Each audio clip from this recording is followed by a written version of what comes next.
सर्वांना प्रत्येक कुटुंबामध्ये काय म्हणतात ते प्रत्येक स्त्रीला आजकाल स्वातंत्र्य आहे, खूप स्वातंत्र्य आहे. कारण ती बाहेर जाते, पैसा कमवते.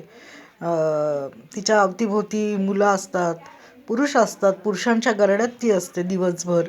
म्हणजे कमीत कमी ती 10 तास तर परक्या लोकांमध्येच असते, है की नाही? तर काय होतं, तिचा जास्त इफेक्ट्स आहे ना त्या लोकांचा तिच्यावर होतो, की ते कसे वागतात, कसे बोलतात, त्यांचे फॅमिली कशी, म्हणजे त्यांचे विचार काय आहेत. मग ती त्यांच्यामध्ये इतकी रमून जाते आणि त्यातच तिचे एखाद्या मुलाशी किंवा एखाद्या परपुरुषाशी मैत्री बनते आणि तिथूनच तिच्या ह्याला सुरुवात होते. म्हणजे तिचं संसारापासून लक्ष दूर होतं आणि तो मुलगा किंवा तो पुरुष इतका गोड बोलतो की तिला असं वाटतं की अरे, माझे घरचे माझ्याशी एवढी काळजी नाही करत, हा मुलगा, हे पुरुष हा माझा किती काळजी करतो, माझी किती केअर करतो. पण त्याचा खूप मोठा स्वार्थ असतो.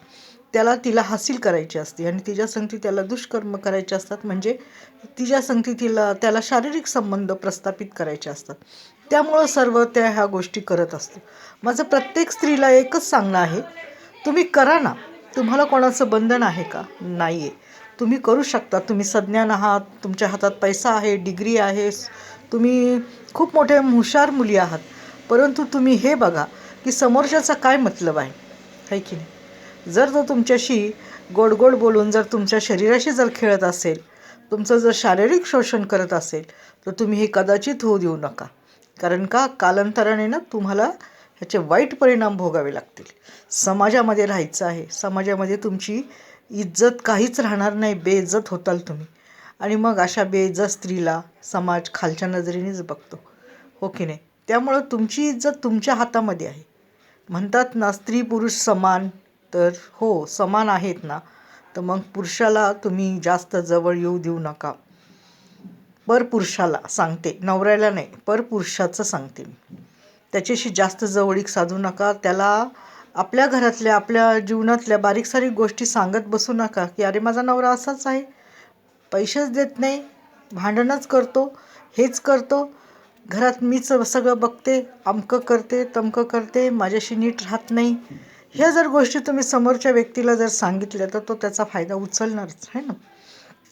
तर माझी सर्व महिलांना, सर्व स्त्रियांना, सर्व तरुण मुलींना एकच विनंती आहे की आपल्या घरातल्या गोष्टी इतरांना सांगू नका. ते कामापुरतं काम ठेवा. संध्याकाळी तुम्ही घरी या. तुमची कोण मैत्रीण असेल, जीवलग, एखादी नातेवाईक असेल, मावशी, आत्या, काकी, कुणी असेल, तिला तुम्ही सांगा. तिच्याकडून तुम्ही सल्ला घ्या. परंतु परपुरुषावर कधीच भरोसा ठेवू नका. माझं तुम्हाला हे हात जोडून सांगणं आहे. कारण का, पुरुष तुमचा गैरफायदाच घेणार आणि तुम्हाला बेइज्जत करून सोडणार. धन्यवाद.